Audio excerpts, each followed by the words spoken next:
오 주여, 나는 본래 말을 잘 하지 못하는 자니이다. 주께서 주의 종에게 명령하신 후에도 역시 그러하니 나는 입이 뻣뻣하고 혀가 둔한 자니이다. 누가 사람의 입을 지었느냐? 누가 말 못하는 자라 못 듣는 자라 눈 밝은 자라 맹인이 되게 하였느냐? 나 여호와가 아니냐? 이제 가라. 내가 네 입과 함께 있어서 할 말을 가르치리라. 오 주여, 보낼 만한 자를 보내소서. 여호와께서 모세를 향하여 노하여 이르시되 레위 사람 내 형 아론 있지 아니하냐? 그가 말 잘하는 것을 내가 아노라.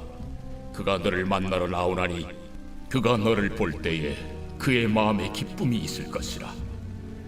너는 그에게 말하고 그의 입에 할 말을 주라. 내가 네 입과 그의 입에 함께 있어서 너희들이 행할 일을 가르치리라.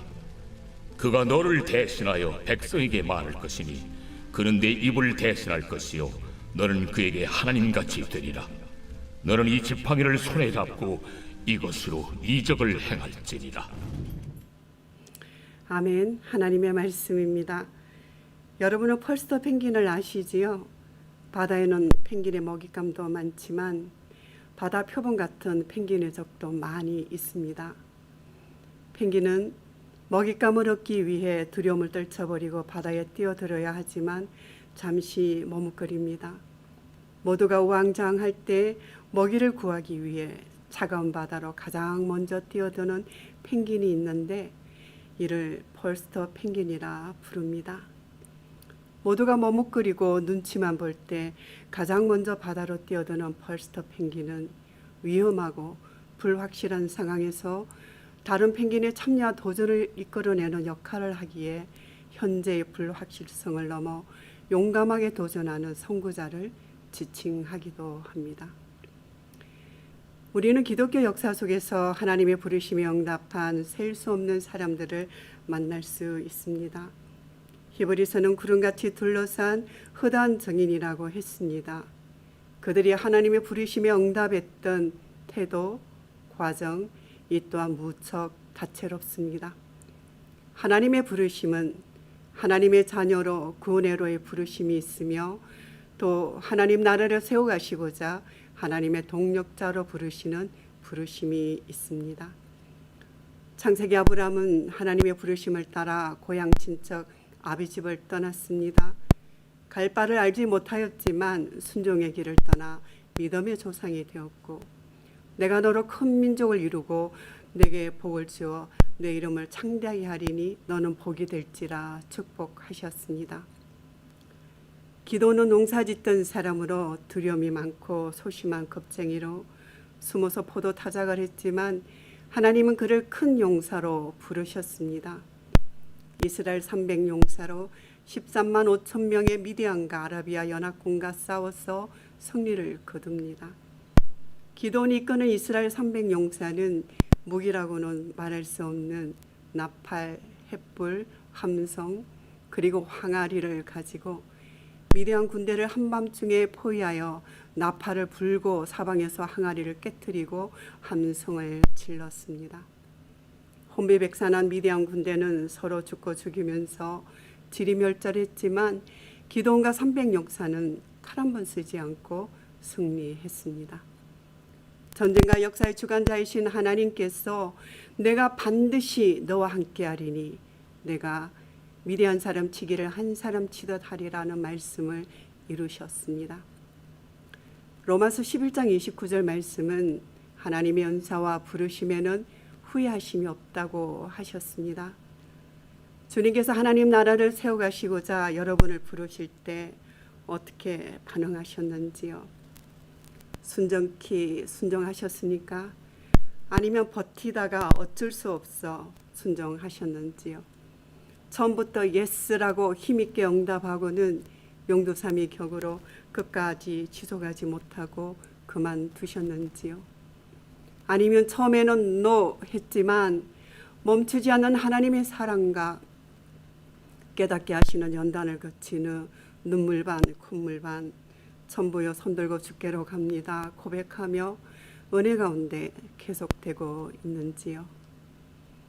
저는 후자입니다. 출애굽기 4장 전반부는 이스라엘 백성의 지도자로 모세를 부르시는 하나님과 여전히 버티며 변론하는 모세와의 대화를 담고 있습니다.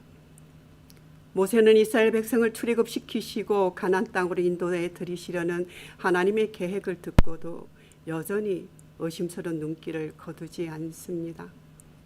그러나 하나님은 불신과 의심으로 가득 찬 모세를 위대한 역사를 감당해낼 수 있는 사람으로 준비시켜 나가십니다. 하나님은 앞서 3장에서도 이스라엘 백성을 애굽에서 구원해내시고 가나안 땅으로 인도해 들이시겠다는 의지를 모세에게 그득 표명하셨지만 모세는 하나님의 임재와 정체성은 물론 이스라엘 자손을 위한 위대한 구원 계획을 들었음에도 불구하고 여전히 자신에게 어떠한 확신도 없음을 이스라엘 백성의 삼중적인 불신을 예상하면서 그득 언급하고 있습니다. 나를 믿지 아니하며 내 말을 듣지 아니하고 여호와께서 내게 나타나지 아니하셨다 하리이다. 모세의 마음이 이 말에 고스란히 담겨져 있습니다. 여전히 의심의 눈초리를 거두지 않고 있는 모세의 믿음을 위해 하나님은 지팡이가 뱀이 되는 이적, 손에 나병이 생겼다 낫는 이적, 나일 강물이 피가 되는 이적을 행할 수 있는 권능을 모세에게 주십니다. 하나님은 모세의 불신앙을 꾸짖지만 하시지 않고 오래 참으시며 믿음 없음을 도와주십니다. 여러분, 모세는 왜 이와 같이 망설일까요? 과거에 도망쳐 나온 곳으로 다시 돌아가는 것은 무척 부담스러운 일일 것입니다. 40년 전 동족을 위한다고 한 일이 계기가 되어 왕자의 신분에서 도망자로 40년을 살아왔는데 이제는 더 큰 민족적 출애굽의 부르심 앞에서 지난 날의 생각이 자라보고 놀란 가슴 소뚜껑 보고 놀라듯이 트라우마로 작동한 것은 아닐런지요. 과거의 실패나 좌절감은 자주 우리의 발목을 붙잡곤 합니다. 하나님이 맡기신 사명을 감당하기를 주저하게 만들지요. 모세는 자신의 연약함을 핑계대며 하나님의 명령을 철회하시기를 기대하고 있습니다. 그의 연약함이란 언변에 능하지 못하다는 것입니다. 10절에 모세의 변명이 이어집니다. 모세가 여호와께 이르되 오 주여 나는 본래 말을 잘하지 못하는 자니이다. 주께서 주의 종에게 명령하신 후에도 역시 그러하니 나는 입이 뻣뻣하고 혀가 둔한 자니이다. 어제 본문에서는 사람들이 자신의 리더십을 인정하느냐의 문제였다면 이번에는 자신이 감당할 수 없다는 변명입니다. 하나님은 모세와의 대화에 입, 혀, 말 이 단어가 무려 14번이나 나옵니다. 언변의 부재를 계속하여 핑계 삼고 있습니다. 이 변명에는 그럴 수 있다는 생각도 듭니다. 애국 왕궁에서 최고의 학식을 갖추고 어릴 적에는 어머니를 통해 이스라엘 민족성을 교육받았습니다. 그러나 40년 동안 가축을 돌보면서 지냈기에 언변에 대한 자신감을 잃었을 것입니다. 우리들도 아름답고 적절한 표현의 영어도 한국어도 갈수록 심플한 문장으로 대체됨을 얼마나 안타깝게 여기고 있지 않습니까? 말을 잘하지 못한다고 변명하는 모세에게 하나님은 입을 지은 창조주이심을 천명하십니다. 그리고 모세의 입과 함께 계셔서 할 말을 가르치겠다고 거듭 약속하십니다. 훗날 이사야 선지자는 이렇게 기도했습니다. 여호와께서 학자의 혀를 내게 주사 나로 공간자를 말로 어떻게 도와줄 줄을 알게 하시고 아침마다 깨우치시되 나의 길을 깨우치사 학자들 같이 알아듣게 하시도다. 주 여호와께서 나의 길을 여셨으므로 내가 거역하지도 아니하며 뒤로 물러가지도 아니하며. 우리는 비록 언변이 능하지 못할지라도 입술 위에 은혜를 베푸사 학자혀를 주실 수 있는 하나님께 믿음으로 간구하며 모든 일을 하나님의 도우심을 의지하여 믿음으로 나아가야 할 것입니다. 계속되는 모세와 하나님과의 대화를 지켜보느라면 정말 아슬아슬합니다.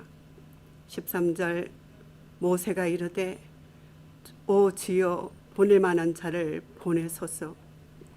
모세는 함께 하시겠다는 하나님의 거듭된 약속에도 불구하고 급기야는 하나님의 자신을 선택함이 잘못되었다고 말합니다. 왜 보낼 만한 사람을 보내지 않고 적합해 보이지 않는 자신을 선택했느냐고 항의하는 것 같습니다. 우리들도 섬김의 자리에서 어려움이 찾아오면 하나님께 왜 하필 나에게 이런 사명을 맡기셔서 어려움을 겪게 하시느냐, 힘들고 어려움을 겪는 것이 하나님의 탓이라고 주저없이 불평을 쏟아낼 때가 있습니다. 그러나 하나님은 지금도 연약하고 부족한 우리를 포기하지 않으시고 당신의 일꾼으로 빚어가십니다. 우리가 하나님께 쓰임받는 것은 그럴 만한 자격을 갖췄기 때문이 결단코 아닙니다. 우리의 고집과 연약함, 순종까지도 하나님은 끝까지 참으시고 기다려 주십니다. 우리가 감당해야 할 사역이 아무리 어렵게 느껴지더라도 부르심의 자리에서 최선을 다하는 충성과 순종의 믿음의 사람이 되시기를 주의 이름으로 축원합니다. 만약 하나님이 모세의 불평과 핑계 때문에 그를 포기하셨다면 모세는 광야에서 양을 치는 목자로 인생을 마무리했을 것입니다. 여러분, 순종함의 가장 큰 기적은 하나님을 경험하는 것이라고 말씀하셨습니다. 이보다 더 큰 은혜와 영광이 어디에 있겠습니까?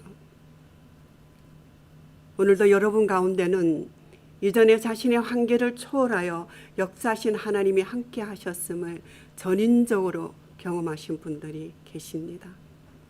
이제 또다시 찾으시고 부르시는 하나님의 부르심에 기쁨으로 응답하며 순종의 길로 다시 나서는 저와 여러분이 되시기를 축복합니다.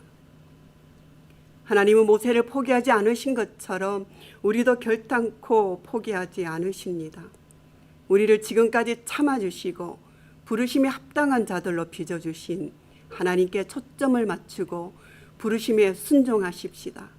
점 사명을 포기하지 말고 끝까지 인내로 결실을 거두어 가시기를 부탁드립니다. 모세가 변명으로 일관하면서 그듭 사명을 거절하자 더디어 하나님은 분노하십니다. 그러나 모세를 벌하지는 않으십니다. 끝까지 인내하시고 참으십니다. 그리고 해결책을 말씀하시며 설득하십니다. 모세의 이러한 거절, 핑계, 부인은 오히려 하나님의 부르심에 갖추어야 할 가장 본질적인 요건이 무엇인지 더욱 분명하게 밝혀줍니다. 15절 말씀입니다. 너는 그에게 말하고 그 입에 할 말을 주라. 내가 내 입과 그 입에 함께 있어서 너희들이 행할 일을 가르치리라. 모세에게 대변자로 말 잘하는 그의 형 아론을 붙여주십니다. 11절과 12절 선언의 반복입니다. 누가 사람의 입을 지었느냐, 누가 말 못하는 자나 못 듣는 자나 눈 밝은 자나 맹인이 되게 하였느냐, 나 여호와가 아니냐. 이제 가라. 내가 너희과 함께 있어서 할 말을 가르치리라. 참으로 중요한 것은 모세 자신이 아니라 눈과 코와 입을 창조하신 하나님이 친히 공급해 주실 것이라는 믿음입니다. 이 믿음의 확신이야말로 부르심을 받은 자가 갖추어야 할 어떤 본질이며 도구인 것입니다. 하나님께 초점을 맞추고 부르심에 순종하고자 하지만 내 자신이 너무나 부족하여 그 부족함이 너무 크게 보여서 주저앉고 망설여질 때 오늘 말씀을 기억하십시다. 첫째, 창조주 하나님이 나와 함께 하신다는 믿음입니다. 둘째, 하나님은 나의 연약함을 주변의 동력자들을 붙여주셔서 함께 이루어 나가신다는 것입니다. 저는 한 가지 부연하고 싶은 것은 모세처럼 하나님 앞에서 자신을 탈탈 털리는 이것도 한번 확인해 보는 것도 나쁘지는 않을 것 같습니다.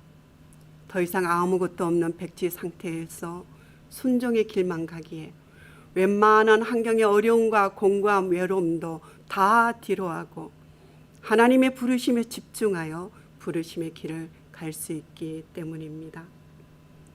지난 3월 11일 세계보건기구가 코비드-19 팬데믹을 선언한 지 꼭 1년째 되는 날, 바이든 대통령은 취임 후에 첫 프라임타임 연설에서 7월 4일 미국 독립기념일에 코로나19로부터 독립도 기념할 수 있을 것이라고 말했습니다.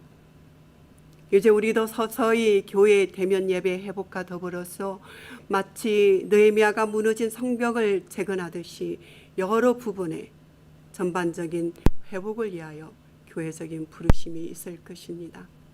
부족하지만 하나님이 함께 하심을 믿고 우리 각 사람에게 주신 은사와 달란트를 따라 내가 여기 있나이다, 나를 사용하여 주소서 아멘하며 기쁘게 순종하며 동참하시길 주님의 이름으로 축복합니다. 아브라함과 이삭과 야곱의 하나님, 어제나 오늘이나 영원토록 동일하신 하나님은 모세에게도 우리에게도 세상 끝날까지 항상 함께 하시겠다고 약속하셨습니다. 하나님의 영광스러운 부르심에 이보다 더 큰 보정은 결단코 없습니다. 아멘. 기도하시겠습니다. 하나님의 뜻을 이루어 가시고자 사람을 찾으시는 하나님의 부르심 앞에 기쁨으로 순종하기를 예수님의 이름으로 기도합니다. 이제는 우리 주 예수 그리스도의 연애와 영원하신 하나님 아버지의 사랑하심과 이제도 세상 끝날까지 함께 하시는 보혜사 성령님의 인도 충만하심이 부르심에 기꺼이 순종하는 연합의 모든 성도님들 위해 이제로부터 영원토록 함께 하시기를 간절히 축원합나이다. 아멘.